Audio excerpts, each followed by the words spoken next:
day, late at night, not okay. All I want, and I pray, all I need are some better days. Fuck me, I'm looking in the mirror, so foggy, but I've never seen clearer. I don't really think anyone can save me, and honestly I'm not really sure I want saving. I like to be my own worst enemy. There's no risk if you don't try at anything, so I'ma just keep buying everything. See you in the next life, hope to be a better me. I don't think that my head's on straight, gotta flip it and grip it and go and get an x-ray.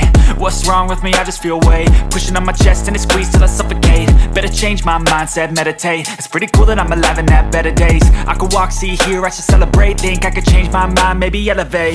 Living life, every day, late at night, not okay. All I want, and I pray, all I need are some better days.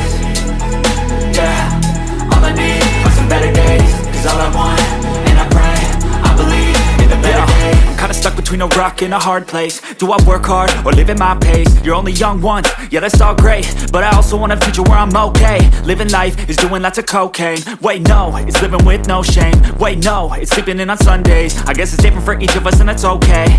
Well I just wanna be happy, how to get there? Glad that you asked me. I think it's different for everyone. Some of us need work, others need fun. Some of us need purpose to overcome. But try to do what you love when it's said and done. Cause there's so many differences in each of us. Trust your gut, it can show you what you want. Living life, every day, late at night,